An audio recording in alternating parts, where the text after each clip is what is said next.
Sir, ഈ police ഭയങ്കര സൗഹാർദ്ദപരമായി പെരുമാറുന്നു പറയുമ്പോഴും ചില മേഖലകളിൽ നിന്ന് പോലീസ് സ്റ്റേഷനുകളിൽ ആളുകൾക്ക് ദുരനുഭവങ്ങൾ ഇങ്ങനെ ഉണ്ടാകുന്നു, കൂടുതൽ വാർത്തകൾ ഇങ്ങനെ വരികയും ചെയ്ത സാഹചര്യം, അത് ഒഴിവാക്കാൻ ഈ തരത്തിലുള്ള ഇടപെടലായിരിക്കും.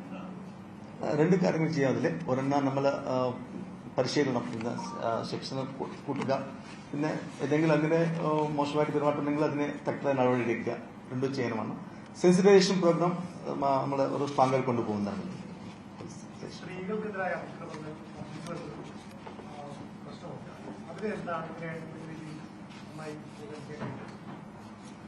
See, any crime against women is a very serious matter. അത് നമ്മൾ ശക്തമായിട്ട് ആക്ഷൻ എടുക്കുന്നതാണ്. അത് വളരെ ദ്രുതമായി ഫാസ്റ്റായിട്ട് സ്ട്രോങ് ആയിട്ട് ആക്ഷൻ എടുക്കുന്നതാണ്. അതിലേക്ക് നമ്മൾ സ്പെഷ്യലായിട്ട് നമ്മൾ നോക്കുന്ന അതിലേക്ക് ഒരു റിവ്യൂ ചെയ്തിട്ട് ആക്ഷൻ എടുക്കും.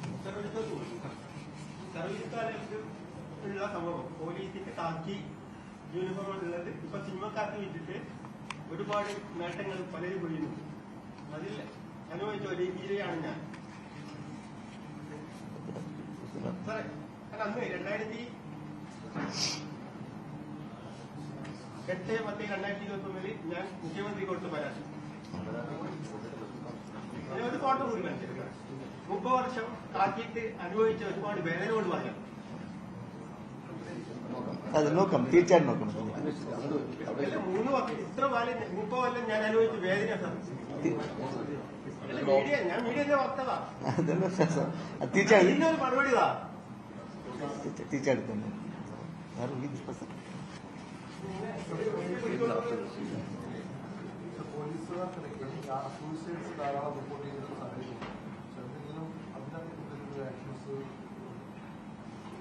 അത് ഞാൻ പരിശീലിക്കാം അതിന്. കാരണം അതിന്റെ സ്ട്രെസ്സും അങ്ങനെ കാര്യങ്ങളാണെങ്കിൽ അത് ഔദ്യോഗികപരമായിട്ട് ഇതിൽ ജോബ് പെർമിറ്റ് സ്ട്രെസ് ഉണ്ടെങ്കിൽ അതിൽ how do we handle it നമ്മൾ ടേക്കപ്പ് ചെയ്യാൻ പറ്റും. അതിന് ഓൾറെഡി കൗൺസിലിംഗ് സെഷൻസ് ഉണ്ട്. അത് നമ്മൾ കുറച്ചുകൂടെ ഉപയോഗിച്ചിട്ട് നന്നാക്കി പറ്റുന്നത്.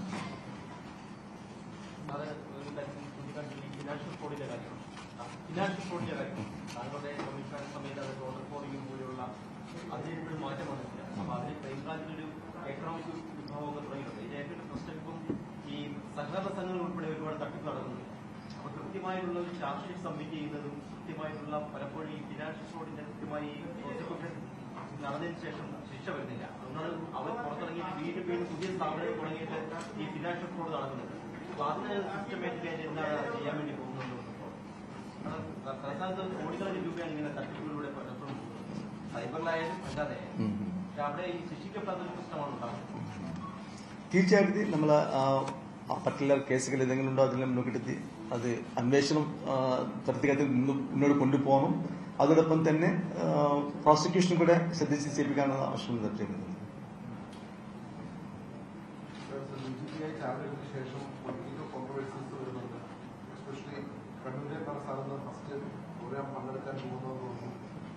സീനിയർ CBI ഡിസ്കഷൻ പറയാതെ പറഞ്ഞിട്ടുണ്ട് പഴയ സംഭവങ്ങൾ. അപ്പം അതെങ്ങനെയാണ് സാറ് കാണുന്നത്? പോലീസ് മേധാവിയായി I have no comments to offer on that one. Okay. Thank you very much. Thank you. Thanks for all your cooperation. Thank you. വാട ചന്ദ്രശേഖർ മാധ്യമപ്രവർത്തകരോട് സംസാരിക്കുകയായിരുന്നു. മാധ്യമപ്രവർത്തകരുടെ ചോദ്യങ്ങൾക്ക് അദ്ദേഹം മറുപടി പറയുകയായിരുന്നു.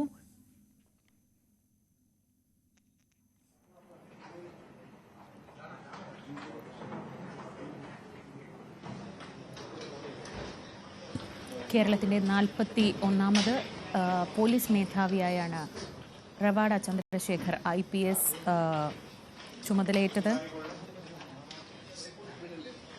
കേന്ദ്ര ഡെപ്യൂട്ടേഷനിലായിരുന്നു അദ്ദേഹം ഉണ്ടായിരുന്നത്. അദ്ദേഹം 1991 ബാച്ചിലെ IPS ഉദ്യോഗസ്ഥനാണ്. കേരള കേഡർ ഉദ്യോഗസ്ഥനാണ്. തലശ്ശേരി ASP ആയി സർവീസ് തുടങ്ങിയ അദ്ദേഹം ഇപ്പോൾ ഇതാ സംസ്ഥാനത്തിൻ്റെ പോലീസ് മേധാവിയായി കേന്ദ്ര ഡെപ്യൂട്ടേഷനിൽ നിന്ന് മടങ്ങിയെത്തിയിരിക്കുകയാണ്.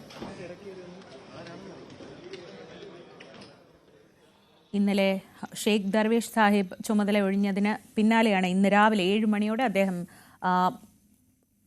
പോലീസ് ആസ്ഥാനത്തെത്തി ചുമതലകൾ ഏറ്റെടുത്തത്.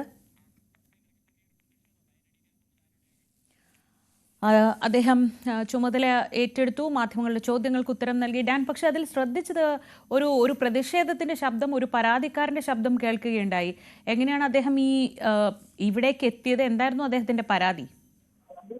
അത് ഒരു മുൻ പോലീസ് ഉദ്യോഗസ്ഥൻ തന്നെയാണ്. അദ്ദേഹം ഇപ്പോൾ മാധ്യമ മേഖലയുമായി ബന്ധപ്പെട്ട് നിൽക്കുന്ന ഒരാളാണ് എന്ന സൂചനകളാണുള്ളത്. ആരാണ് എന്ന് കൃത്യമായ വിവരങ്ങളില്ല. പക്ഷേ വളരെ നാടകീയമായാണ് അദ്ദേഹം വാർത്താ സമ്മേളനം നടത്തുന്നതിനിടയിൽ, മാധ്യമങ്ങളുടെ ചോദ്യങ്ങൾക്ക് ഉത്തരം നൽകുന്നതിനിടയിൽ അതിനിടയിൽ കയറി ഞങ്ങളുടെ വേദനകൾ കൂടി കാണാതെ പോകരുത് എന്ന് പറഞ്ഞുകൊണ്ട് പോലീസ് യാതനകളുടെ ഇരയാണ് ഞാനെന്ന് പറഞ്ഞ ചില പാംഫ്ലെറ്റുകളടക്കം സംസ്ഥാന പോലീസ് മേധാവിക്ക് നേരെ ഉയർത്തി കാണിച്ചുകൊണ്ട് വാർത്താ സമ്മേളനം തടസ്സപ്പെടുത്താൻ ശ്രമിച്ചത്. തുടർന്ന് നാടകീയമായ ഒരു രംഗമായി അത് മാറുകയായിരുന്നു. തുടർന്ന് സുരക്ഷാ ചുമതലയിലുണ്ടായിരുന്ന ഉദ്യോഗസ്ഥരെത്തി അദ്ദേഹത്തെ ബലമായി ഇവിടെ നിന്ന് ഈ ഓഫീസ് കോൺഫറൻസ് റൂമിന് പുറത്തേക്ക് എത്തിക്കുകയായിരുന്നു. പക്ഷേ അവിടെ നിന്നും അദ്ദേഹം വലിയ ശബ്ദം ഉയർത്തിക്കൊണ്ട് താൻ ഈ യാതനകളുടെ ഇരയാണ്, അത് ജനങ്ങൾ അറിയുക തന്നെ വേണമെന്ന് ഉറക്കെ സംസാരിച്ചുകൊണ്ട് അദ്ദേഹത്തെ ഇവിടെ നിന്ന് പുറത്തേക്ക് നീക്കുന്നതാണ് കണ്ടത്.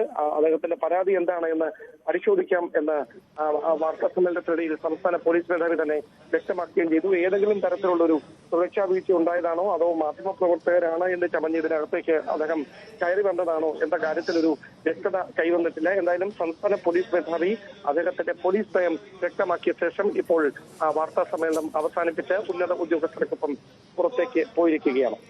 ഡാൻ, അദ്ദേഹത്തിന്റെ നയം എന്നത് സംസ്ഥാനം ഇപ്പോൾ പിന്തുടർന്നു വരുന്ന മയക്കുമരുന്നിനെതിരായ പോരാട്ടം തുടരുമെന്നതാണ്. നമ്മളിപ്പോൾ ആ നാടകീയമായ ആ മൊമെന്റിലേക്ക് ഒരിക്കൽ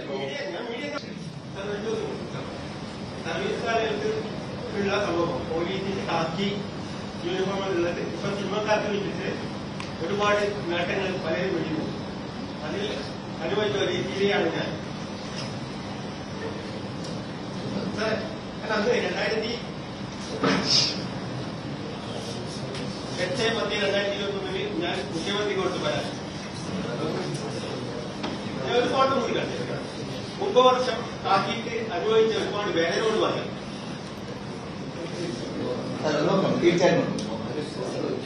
3 വർഷം ഇത്ര കാലം 30 കൊല്ലം ഞാൻ അനുഭവിച്ച വേദന. ഞാൻ മീഡിയന്റെ വക്താവാ. ഇതിന്റെ ഒരു മറുപടിതാ.